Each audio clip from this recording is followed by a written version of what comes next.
इस कार्यक्रम के पुण्यार्चक हैं श्री कंवर लाल जी, महावीर प्रसाद जी पाटनी, आर के ग्रुप, मदनगंज, किशनगढ़, राजस्थान।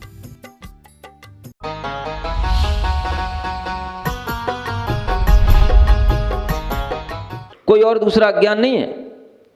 जिन जीवों के अंदर ये राग द्वेष चल रहा है, जो अभी संसारी जीव हैं, जिनकी भी गति एक संसार की ही गति है, उन जीवों के लिए अगर आपको अपने अंदर ऐसा भाव आता है कि ये हमसे बड़े हैं, श्रेष्ठ हैं, ये हमारे लिए पूजा के योग्य हैं, तो ऐसे जीवों की पूजा करने में आचार्य कहते हैं आपका संसार बढ़ेगा, आपको कुछ नहीं मिलेगा। क्योंकि जिनके पास राग द्वेष होता है वह कभी संयम धारण नहीं कर सकते हैं। राग द्वेष जिनके पास में होता है वह कभी वीतरागता को अंगीकार नहीं कर सकते हैं। राग द्वेष जिनके पास में होगा वह कभी परिग्रह छोड़ नहीं सकते हैं। और जिनके अंदर ये राग द्वेष की पूजा करने का भाव होगा वह व्यक्ति भी कभी भी अपने अंदर के संसार को मिटा नहीं सकते, क्योंकि राग द्वेष ही संसार का कारण है। देवाधिदेव के चरणों की पूजा करना सभी प्रकार के दुखों का नाश करने वाली है, ये बात अपने अंदर बिठा लेना चाहिए। लोगों को ये लगता है कि भगवान तो वीतरागी हैं, उनसे हमें क्या मिलेगा। पूजा तो हम अगर रागी द्वेषी देवताओं की करेंगे तो कम से कम उनसे हमारे लिए कुछ मिलेगा, तो भगवान तो कुछ देते नहीं है। ये सीख लिया है लोगों ने और यही सिखा दिया है। क्या समझ आ रहा है? सही बात है ना? भगवान कुछ देते नहीं है।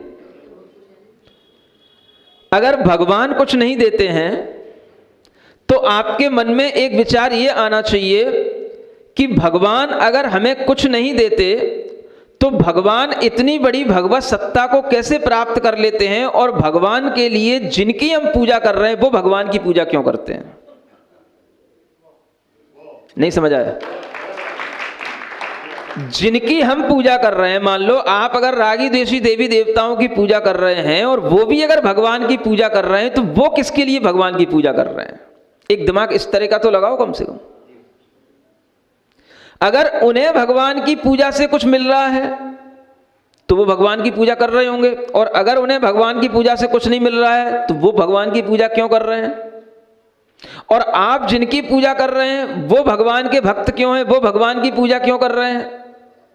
और आप जिनकी पूजा कर रहे हैं, क्या आप डायरेक्ट उनकी पूजा नहीं कर सकते जिनकी वो पूजा कर रहे हैं?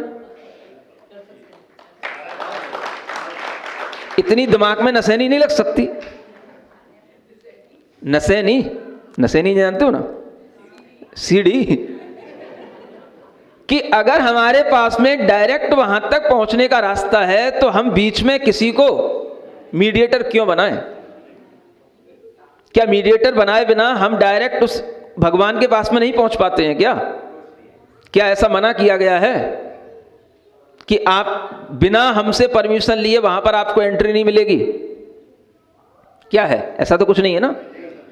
जब आपका संबंध डायरेक्ट भगवान से जोड़ा जाता है, डायरेक्ट भक्त का संबंध भगवान से जुड़ रहा है, तो भक्त को इस बात की खुशी होनी चाहिए कि मेरा संबंध डायरेक्ट भगवान से जोड़ने वाले भी वही दिगंबर वीतरागी गुरु हैं जो हमें वीतराग भगवान से जोड़ रहे हैं। बाकी सब तो रागी द्वेषी हैं जो हमें बीच में और कहीं से ले जाकर के भगवान से जोड़ने की कोशिश कर रहे हैं।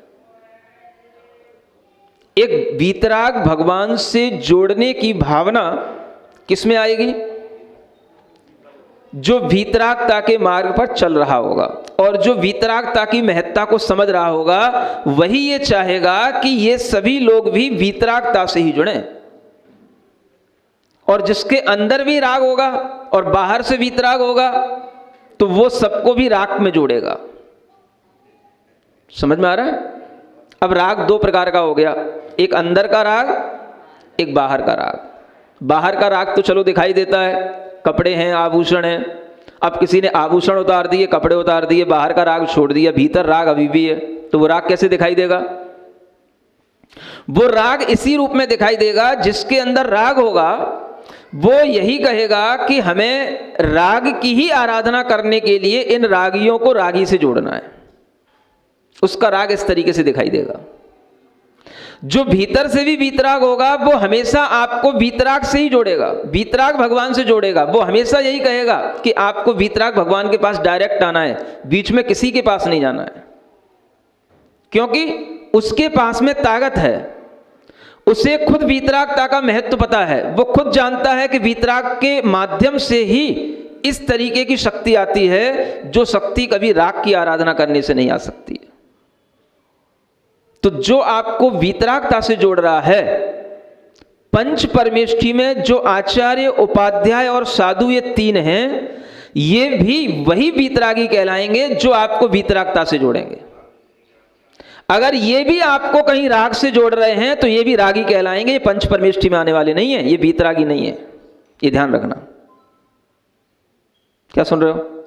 बाहर से भले ही दिगंबर हो, लेकिन अगर आपको ये राग से जोड़ रहे हैं तो ये सरागी हैं, ये वीतराग नहीं है।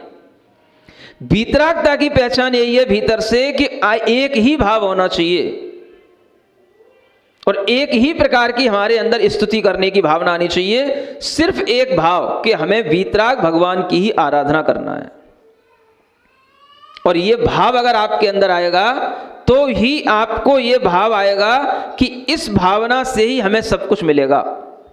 आचार्य समंतभद्र महाराज कहते हैं, काम दुही काम दाहिनी। जानते हो भगवान की चर्या, परिचर्या या पूजा से हमें क्या क्या लाभ होते हैं? सभी प्रकार के दुखों का नाश कहाँ होगा? भगवान के चरणों की पूजा से होगा। किसी देवी देवता के चरणों की पूजा से कभी नहीं हुआ। सभी प्रकार के इच्छाओं की पूर्ति काम दुही कहा जा रहा है। जो काम आपके अंदर है, माने जो मनोरथ हैं आपके अंदर, जो आपकी अभिलाषाएं हैं, जो आपकी डिजायर्स हैं, वो सब फुलफिल होंगी, सब मनोकामना पूर्ण होंगी। कहाँ? भगवान के चरणों की पूजा से। विश्वास के साथ में अगर आपके अंदर ये भाव आएगा, तभी आप हमेशा ये भाव रखेंगे कि हमें भगवान के चरणों की पूजा के अलावा और किसी के चरणों की पूजा नहीं करना। इच्छाओं की पूर्ति करने के लिए ये भगवान के चरण हैं, और काम दाहिनी यानी अंदर अनेक प्रकार की जो सांसारिक इच्छाएं होती हैं, उनका जो लोग नाश करना चाहते हैं, उनके लिए ये काम दाहिनी भी हैं। दोनों प्रकार की चीजें हैं यहां पर, सुन रहे हैं? दो चीजें दी हैं, काम दुही और काम दाहिनी। अगर आपके अंदर संसार की इच्छा है, चलो तुम्हें सभी संसार की इच्छाओं की पूर्ति होगी, भगवान के चरणों की पूजा करो।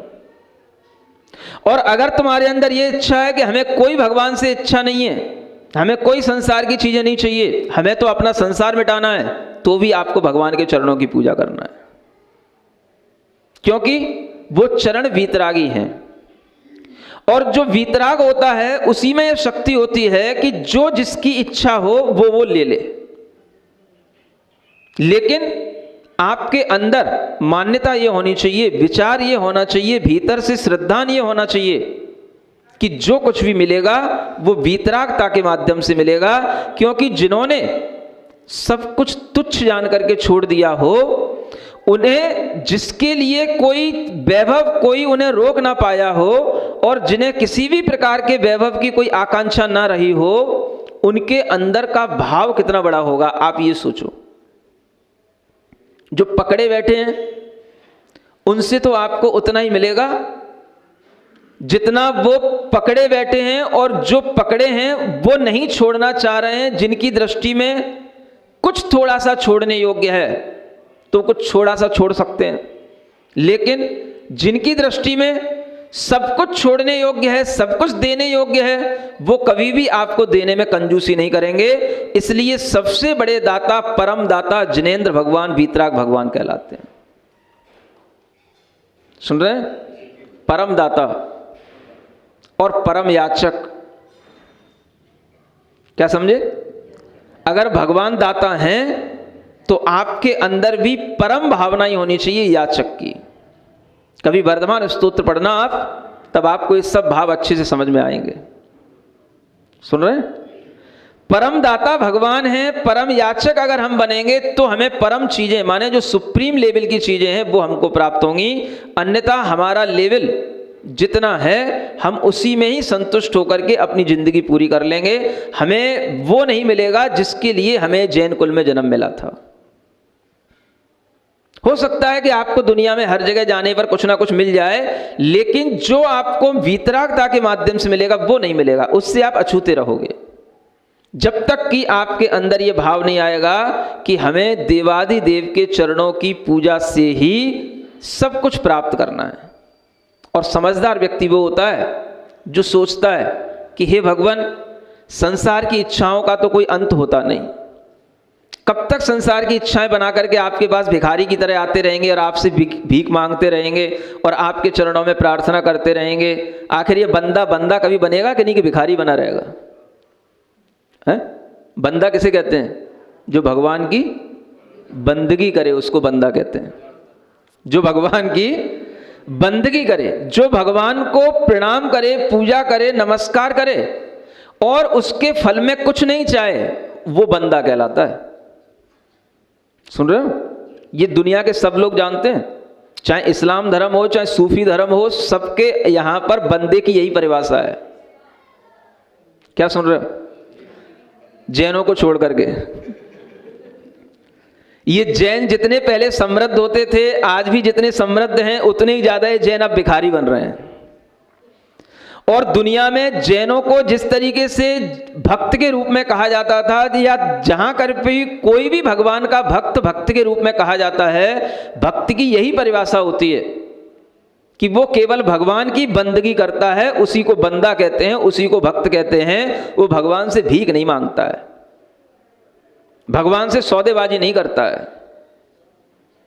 सौदेबाजी तभी की जाती है जब कोई देने वाला दिख रहा हो और आपको लग रहा हो अभी तुमने थोड़ा दिया, हमने तो आपकी इतनी सारी पूजा कर ली, आपने थोड़ा दिया, हमने तो आपके लिए इतने % देने को कहा था, आपने हमारा इतना ही मुनाफा किया। तो क्या होगा? ये बार्गेनिंग हो गई। समझ आ रहा? ये क्या हो गई? ये भिखारी के काम हो गए। समझ आ रहा? ये जो है पूजा नहीं हुई, ये बंदगी नहीं हुई। बंदा तो वो होता है जो भगवान के चरणों में सब कुछ अर्पित कर देता है और अपनी डोर भगवान के लिए छोड़ देता है कि भगवान आप देखो, आप जानो, हमने तो आपके चरणों में अपने को समर्पित कर दिया। अब हमारी बनती बिगड़ती जो कुछ भी है सब आपसे है, आपके अलावा मुझे कोई दूसरा नहीं दिख रहा है। उसका नाम है भगवान की बंदगी करने वाला, भक्ति करने वाला भक्त। सुन रहे हैं? भक्त के अंदर जब ऐसा समर्पण होता है तब जाकर के उसकी वह पूजा कहलाती है। इसलिए आचार्य यहां कह रहे हैं, अगर आपके अंदर भगवान की पूजा करने का भाव आए तो आदृतः माने आदर के साथ भगवान की पूजा करना। आदर कहां बनेगा आपका? जो कोई कुछ नहीं देता हो ये हमें मालूम है, और ये भी मालूम हो कि जो कुछ मिलेगा वो इन्हीं से मिलेगा, तो वहां पर आदर का भाव बनेगा। आपको पता हो कि इनके देने का रवैया अलग है, इनकी स्टाइल अलग है। जो जितना वीतरागी होगा वो कभी भी आपको सीधे सीधे नहीं कहेगा ले लो ले लो, हमने तुम्हें दे दिया। समझ आ रहा है? आप भगवान की बात तो छोड़ो, आप सीधे गुरु महाराज के पास भी जाते हो, आचार्य महाराज के पास भी जाते हो, कुछ भी उनसे अपनी प्रार्थना रखते हो, महाराज शीतकालीन प्रवास चाहिए महाराज का, क्या कहेंगे वो? जो जितना बड़ा आदमी होगा वो डायरेक्ट कभी नहीं कहेगा हाँ चलो आप आ गए, बड़े खुश हो गए, हाँ हाँ चलो ठीक है तुम्हें दे दिया, जाओ जाओ जाओ ठीक है। ऐसा नहीं होता। समझ आ रहा है? उनके देने का ढंग अलग होता है। आपको पता नहीं पड़ेगा कि वो कब दे दिया। आप गए, आपने प्रार्थना कर ली, प्रार्थना करने के बाद में आपने पूछा महाराज क्या करना? ओम शांति, सब हो जाएगा सब हो जाएगा। कुछ स्पष्ट तो सुनने में ही नहीं आया, समझ में ही नहीं आया कि कुछ मिला कि नहीं मिला, सब हो जाएगा। उनके पास तो संकेत पहुंच जाएंगे। उनके संकेत उन्हीं को मिलते हैं जो उन्हीं जैसे उन्हीं के रास्ते पे चलते हैं। समझ आ रहा है? आपको क्या संकेत देंगे वो? संकेत हमको मिलेंगे। उनके सूत्र तो हमसे जुड़े हैं, हमारे सूत्रों से जुड़े हैं। हमें पता है कि उनने क्या कह दिया। आप वहां गए, डायरेक्ट उनके सामने रहे, तब भी आपको समझ में नहीं आया कि उनने क्या कह दिया। वो हमने यहीं पे बैठे बैठे समझ लिया कि उनने क्या कह दिया। समझ आ रहा है? क्योंकि गुरु की भाषा शिष्य जानता है, गुरु की भाषा शिष्य जानता है, प्रभु की भाषा भक्त जानता है। और जो जितना वीतरागी होता है उसकी भाषा भी उतनी ही, इसे बोलते हैं एक अनुभव वचन योग। क्या बोलते हैं जानते हो? अनुभव वचन योग। सीधा सीधा बोलने में वो भाव नहीं आता जो वीतरागता के साथ में बोलने में आता है, और जो वीतरागता के साथ में होता है उसके तरीके अलग होते हैं। आपको पता ही नहीं पड़ेगा क्या दे दिया, क्या दिया जा रहा है। आप यहाँ कहे जा रहे हो महाराज शीतकाल प्रवास, महाराज शीतकाल प्रवास। अब आपको पता नहीं है कि दिसंबर शुरू हो चुकी है, शीतकाल चल रहा है, और फिर भी कहे जा रहे हो शीतकाल प्रवास, शीतकाल प्रवास। समझ आ रहा है ना? कितनी दिसंबर हो गई? कितनी तारीख आज? 6। समझ आ रहा है? ठंडी हवाएं चल रही हैं, शीतकाल चल रहा है, फिर भी शीतकाल प्रवास। अरे भाई शीतकाल प्रवास क्या और क्या अलग से क्या होता है? पता नहीं आपको कि मिल रहा है, दिया जा रहा है, बस आपसे क्या कहा जाता है? बस देखो देखो। अब आपको क्या देखना है?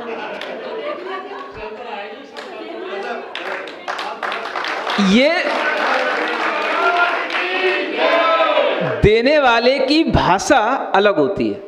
समझ आ रहा है? एक आपके दर पर कोई भिखारी आता है, आप उसके लिए तुरंत जो मांगा 2 रोटी दे दे, आपने 2 रोटी दे दी, वो तो भिखारी की बात हो गई। समझ आ रहा है? एक व्यक्ति आपके द्वार पर चंदा लेने आता है, समझ आ रहा है? आप उसने कहा भाई 1000 रुपये की रसीद कटा दो, आपने चलो कही ठीक है 1000 रुपये की रसीद कटा दी।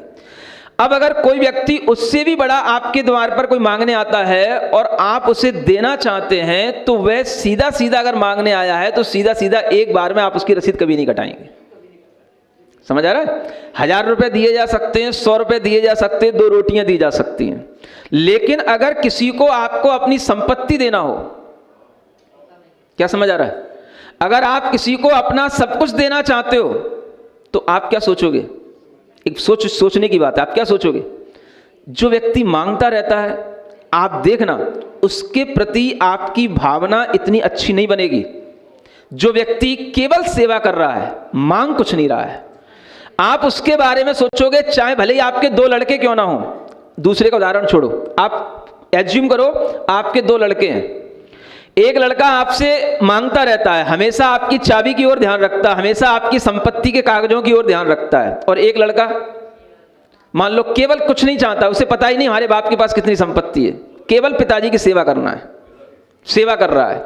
जब आपके मन में भाव आएगा कि मैं अपनी संपत्ति दूं, किसे दोगे आप बताओ? चलो मैं भगवान तो छोड़ो, आप ही से पूछ रहा हूं।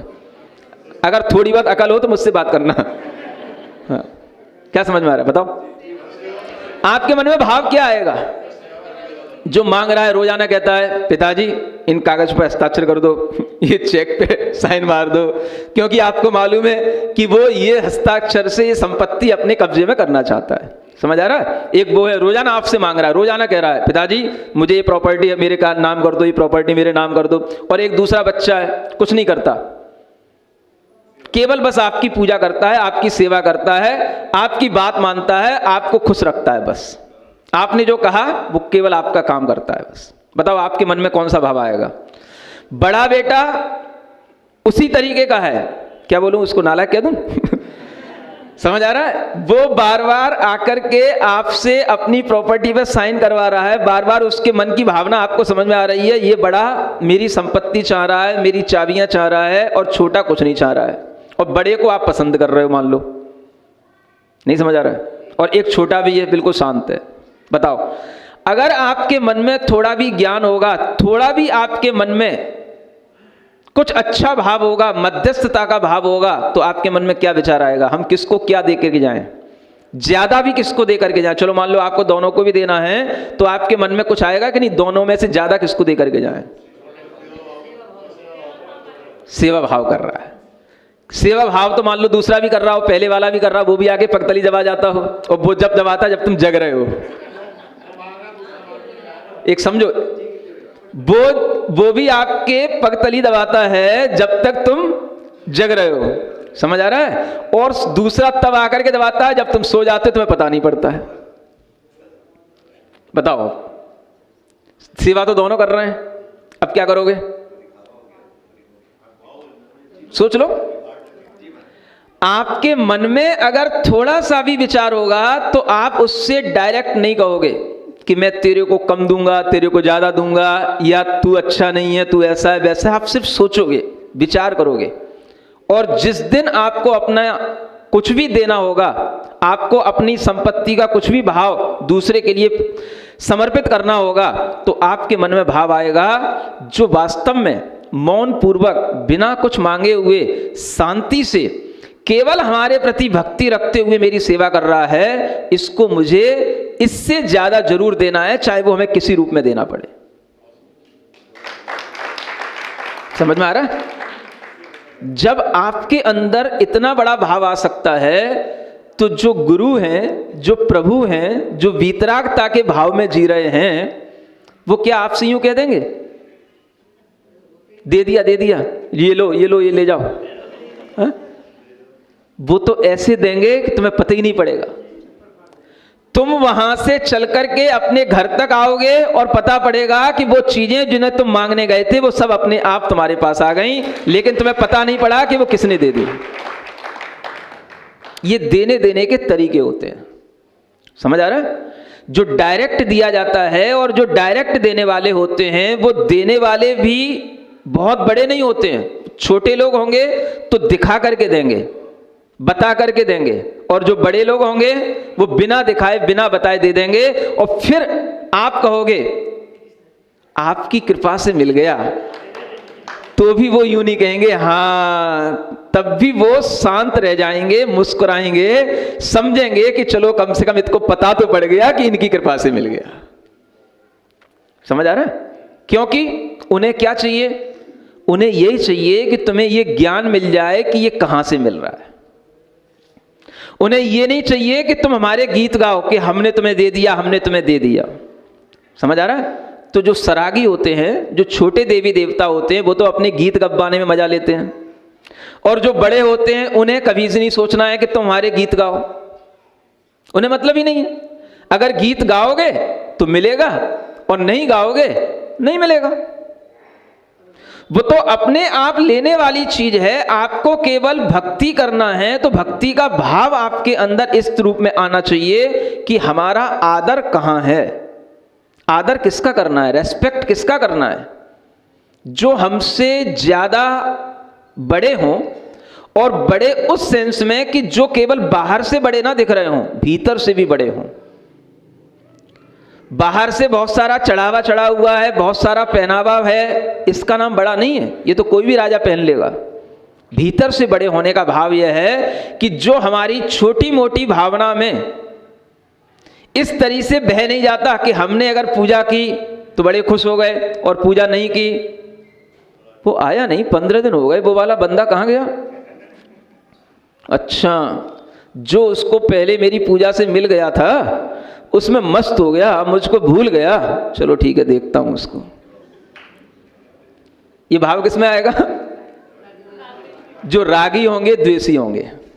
रागी द्वेषी की यही पहचान है। आपके अंदर अगर उनके प्रति आदर का भाव आया और उनके अंदर भी ये भाव आ गया कि ये हमारी आदर करता है, तो ये उनके अंदर का राग होगा, और राग के कारण से वो क्या कहेंगे?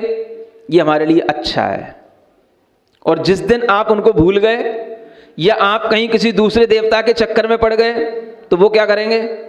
अच्छा, ये मुझे छोड़ के वहां चला गया। अब देवता तो दुनिया में हजारों हैं, और आपका मन अगर एक जगह नहीं टिका हुआ है वीतरागता में, तो रागी देवी देवता तो हजारों हैं, और वीतरागता का देवता केवल एक ही प्रकार का है।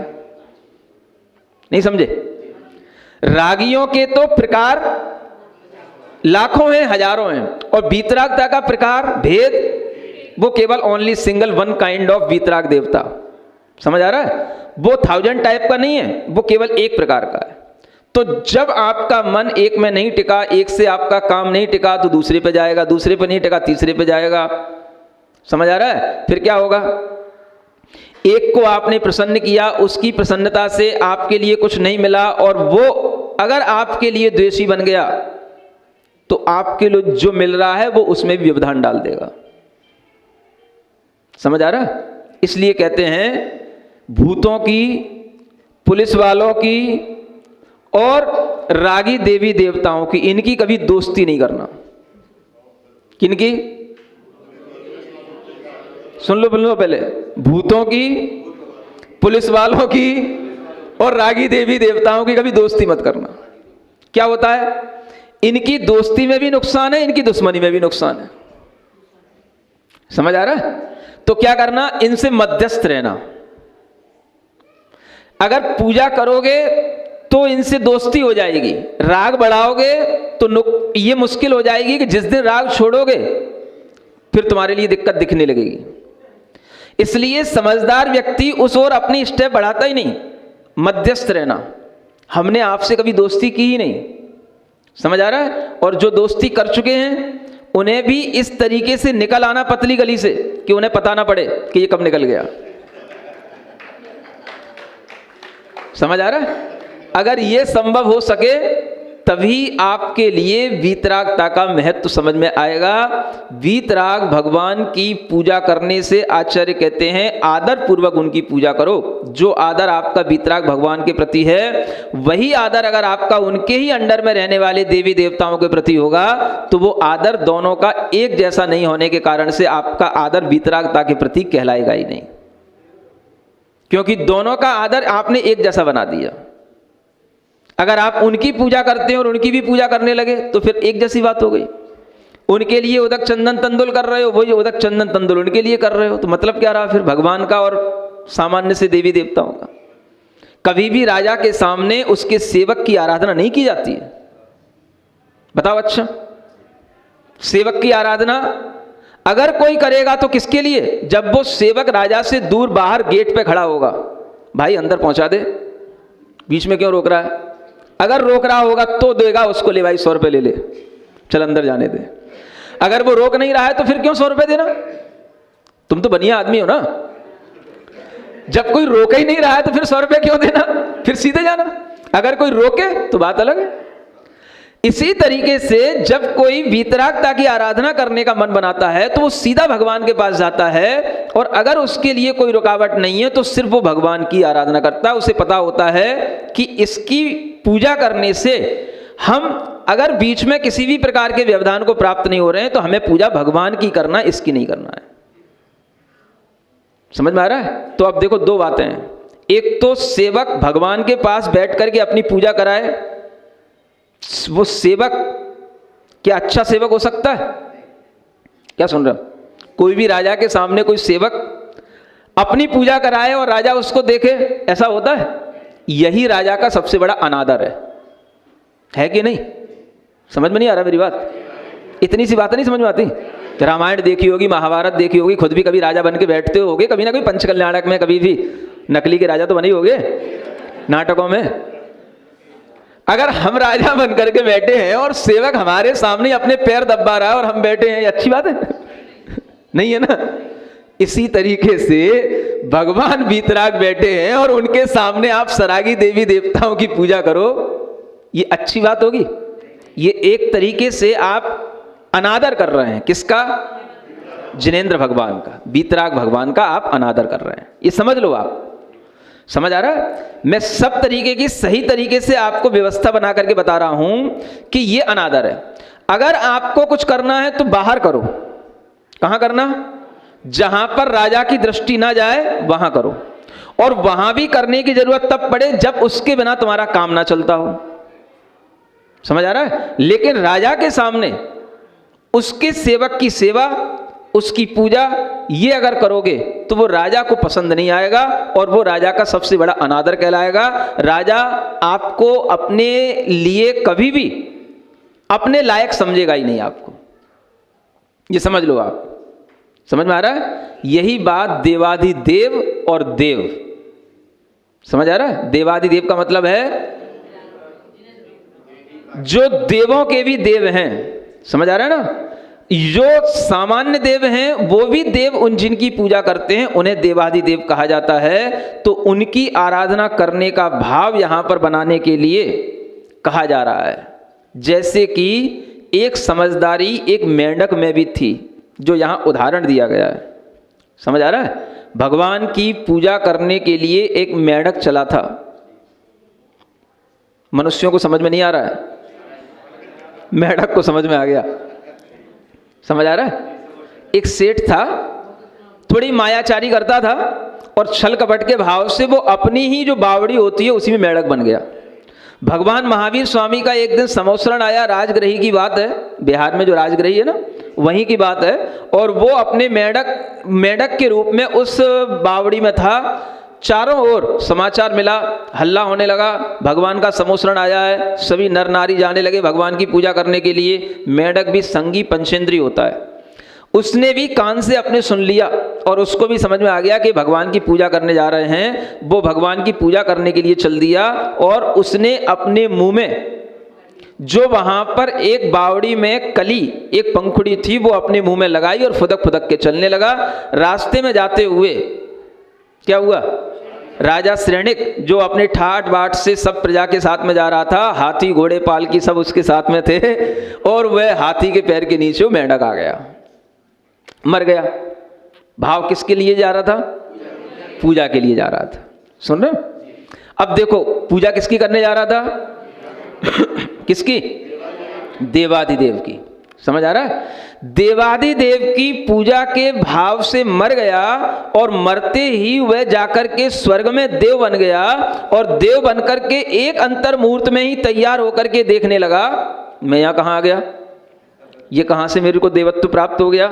तो उससे अपने अवधि ज्ञान से प्राप्त हुआ, अरे मैं तो पिछले जन्म में ये मेंढक था, वो मेंढक का अभी भी वहां पर कलेवर पड़ा हुआ है, उसे दिख रहा है अपने ज्ञान में, और मैं वहां से मर करके देव बन गया। अरे मैं तो भगवान की पूजा करने जा रहा था, पूजा के लिए समोसरण में जा रहा था।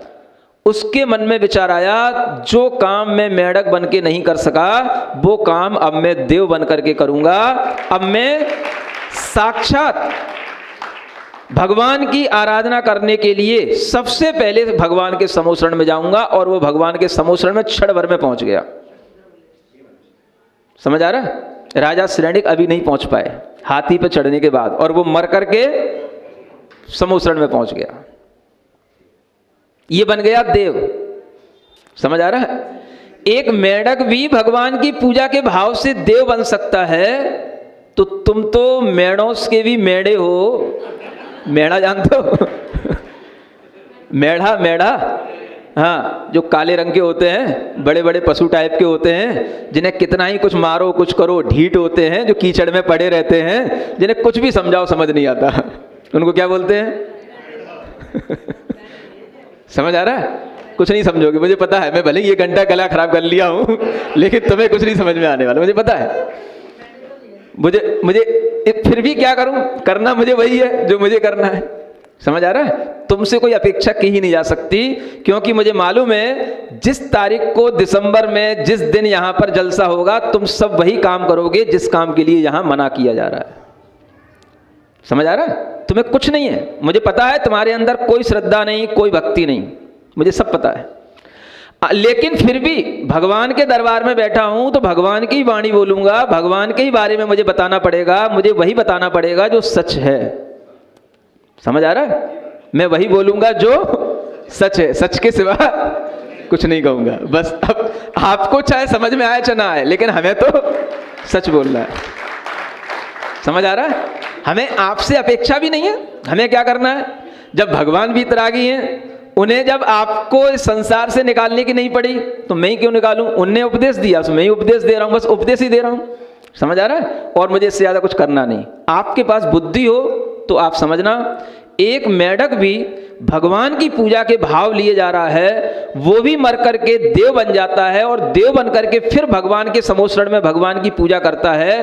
क्या आप उस देव की पूजा करने लगोगे जो देव मेंढक बन गया? इसलिए कि देखो मेढक था, देव बन गया, और देव के विमानों में देव के जो ध्वजाएं हैं उसमें मेढक का चिन्ह लगा हुआ है। इसलिए हमें भी मेढक की पूजा करनी चाहिए, क्योंकि मेढक जो है अपने आप में देवों का एक विशेष चिन्ह है। ऐसे भी लोग होते हैं तो मेढक की पूजा करने लग जाते हैं। समझ आ रहा है? अगर आपसे किसी ने कह दिया हो ये वही मेढक है, ये वही स्थान है जहां से मर करके देव बना है, तो वही स्थान आपके लिए बहुत बड़ा पूज्य स्थान हो जाएगा। आप जैसे लोग तो उसी स्थान की पूजा करने लग जाओगे। समझ आ रहा है? इतनी अगर आप में बुद्धि है तो फिर आपकी बुद्धि का विकास इस पंचम काल में अगर हमारे प्रवचन से नहीं हो पाया तो मैं कहता हूं इस पंचम काल में अब किसी के प्रवचन से नहीं हो सकेगा। इस पंचम काल में तो नहीं होने वाला। अब आगे तुम्हें कहीं कोई जन्म मिल जाए, कोई दूसरे गुरु मिल जाए, कोई दूसरा कोई तीर्थंकर मिल जाए तो भले ही हो जाए, इस जन्म में नहीं होने वाला। अगर तुम्हें इतना समझाने के बाद समझ में नहीं आया तो। समझ में आ रहा है? आपके मन में ये भाव आना चाहिए कि हम जो सीख रहे हैं वो उन आचार्यों की वाणी से सीख रहे हैं जो आचार्य समंत भद्र, समझ आ रहा है, जिन्होंने पत्थर में चंद्रप्रभु भगवान को प्रकट कर दिया था। ये वो आचार्य समंत भद्र महाराज हैं जिनकी पूजा में इतने दम था। समझ आ रहा है? जिन्होंने पत्थर में चंद्रप्रभु भगवान की प्रतिमा प्रकट कर दी थी। आज भी वो स्थान बनारस में स्थित है, तुम्हें नहीं दिखता। समझ आ रहा है? मैंने देखा वो स्थान जहां पर लिखा हुआ है आज भी समंत भद्र, और वहां पर लिखा हुआ है महादेव का मंदिर, और समंत भद्र का नाम भी लिखा हुआ है। जब मैं गया था आज से कम 2008 की बात होगी। समझ आ रहा है? उस समय वो सब लिखा हुआ था। अब आज तक वो लिखा हुआ है कि नहीं लिखा हुआ है, कि पुत गया नहीं मालूम। आपके मन में भाव आना चाहिए कि ऐसे वीतरागी आचार्यों के अंदर इतनी शक्ति थी कि पत्थर से भगवान प्रकट कर सकते हैं, मूर्ति निकाल सकते हैं, तो समझो इससे बड़ी भगवान की भक्ति का चमत्कार और क्या चाहिए तुम्हें। समझ आ रहा है? लेकिन जब तक आपके मन में एकांत रूप से भाव नहीं आएगा कि मैं आज से संकल्प लेता हूं, मैं भगवान जिनेंद्र देव की ही पूजा करूंगा, भगवान वीतरागता की ही आराधना करूंगा, मुझे किसी देवी देवता से कोई डर नहीं है, मैं सारे डर भगवान के चरणों में छोड़ करके बैठूंगा, और अगर मुझे कोई डर लगेगा तो उस डर के भी उपाय मैं अपने गुरु से मांगूंगा, जिन गुरु ने मुझे उन देवी देवताओं से छुड़ा करके, उस मिथ्यात्व से छुड़ा करके मुझे सम्यक्त में स्थापित किया है, वो मुझे उस डर से निकालेंगे। ये अगर आपके अंदर संकल्प आएगा तो आपके अंदर का मिथ्यात्व छूट पाएगा। सुन रहे हो? क्या सुन रहे हो? बताओ कुछ क्या करना है?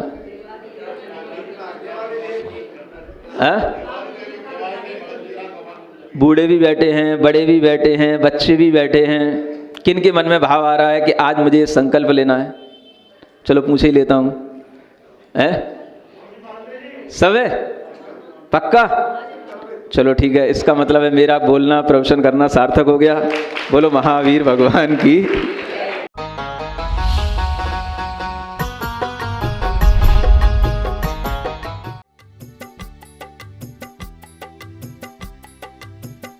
इस कार्यक्रम के पुण्यार्चक थे श्री कंवर लाल जी, महावीर प्रसाद जी पाटनी, आर के ग्रुप, मदनगंज, किशनगढ़, राजस्थान।